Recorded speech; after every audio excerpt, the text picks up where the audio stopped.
আচ্ছা, পূর্ব মেদিনীপুরে মানুষদেরকে আর কত বুঝাবে বলো? এরা মানে টিএমসির চাঁটা কবে ছাড়বে? আমার একটা কথা বলো, বছরে একটা মহিলা কত টাকা পায়? 1,500 টাকা করে পাচ্ছে, নাকি লক্ষ্মীর ভাণ্ডার পাচ্ছে? কত পাবে? তবু পশ্চিমবঙ্গ ঋণে আছে।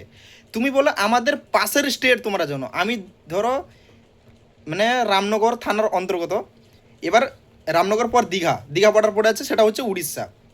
উড়িষ্যাতে আগে সিএম ছিল কে না? নবীন পটনায়ক, ঠিক আছে? এখন বিজেপির হাতে এসছে।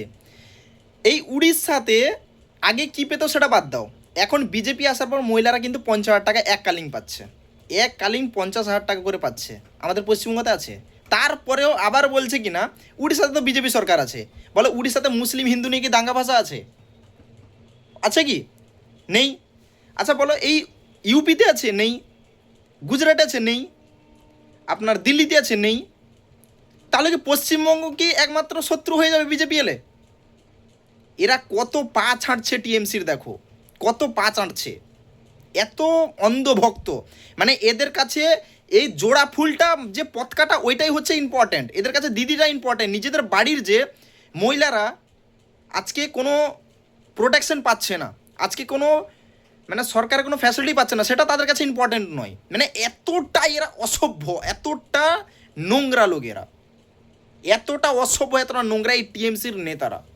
আর তাদেরকে যারা সাপোর্ট করছে, যারা কমেন্টে দেখতে পাই জয় বাংলা, জয় দিদি, এ দিদি, তাদেরকে থাপড়ে লাল করতে হবে। যে সারা তোর ঘরে খেতে পয়সা আছে, তুই জানিস একটা এই টিএমসিকে কত টাকা তুই ট্যাক্স দিচ্ছিস?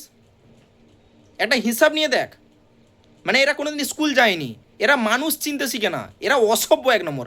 এরা মানে গরুর পেট থেকে মরা এরা জন্ম হয়েছে, এদের নিজেকে প্রমাণ দিচ্ছে। পশ্চিমবঙ্গের শত্রু হয়ে যাবে গুজরাট, ইউপি, দিল্লি, এখানে উড়িষ্যা, সব জায়গায় ফ্যাসিলিটি পাচ্ছে। তাহলে পশ্চিমবঙ্গে পাকিস্তান হয়ে যাবে, পশ্চিমবঙ্গে হিন্দু মুসলিম দাঙ্গা হয়ে যাবে। এত অসভ্য এরা একটা লোক, তারপরে অন্ধভক্ত মারাচ্ছে। আর কবে বাংলা জাগবে ভাই, কবে জাগবে আমি খুঁজে পাই না। সামনে ইলেকশন, এগুলো ভেবে চিনতে তারপর দেখবে। 15 বছর তো দিয়ে দেখেছো, একবার 5 বছর এটাকে মানে দিয়ে দেখো, চেঞ্জ করে দেখো কী অবস্থাটা হয়, দেখতে পাবে। রিয়েলি কথা বলছি, এই ব্যাঙ্গালোর, হায়দ্রাবাদ বা আপনার দিল্লি, এদিকে গ্রাম বলে কোনো জিনিস নেই। মানে গ্রামের অঞ্চল বলে এরকম কোনো জিনিস নেই, জানো? এরকম অবস্থা তাদের। পুকুর আমরা একটা দেখতে পাই না ঠিকভাবে, ওইদিকে একটা পুকুর ঠিকভাবে দেখতে পাই না। আমাদের এখানে বাড়ি বাড়ি পুকুর দেখতে পাই, সেখানে পুকুর একটা দেখতে পাই না। এতটা ইন্ডাস্ট্রিয়াল এরিয়া। একটা নর্মাল ঘরে দেখবে বড় বড় কোম্পানিরা না টুকটাক যেসব প্যাকিং ট্যাকিং বা টুকটাক মানে আলাদা কিছু ছোটো ছোটো জিনিস যাতে বাড়িতে মহিলারা বানাতে পারে, তাদেরকে কাজ দিয়ে দেয়।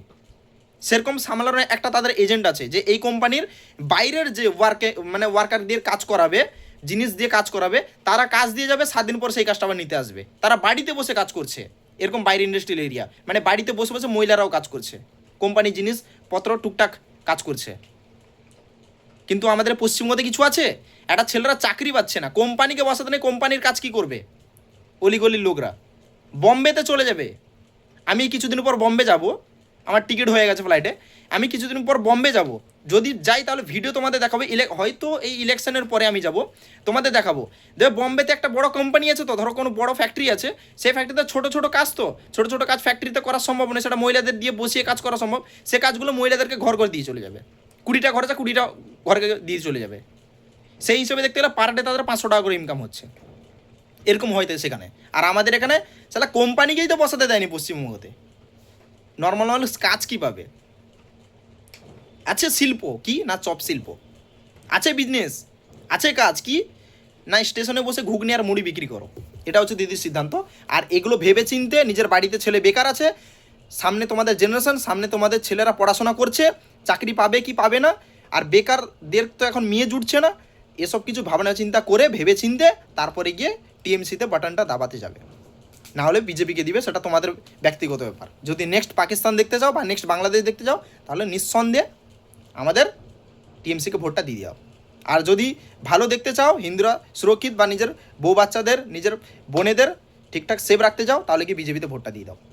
পরিষ্কার কথা, এতে কোনো নিঃসন্দেহ নেই।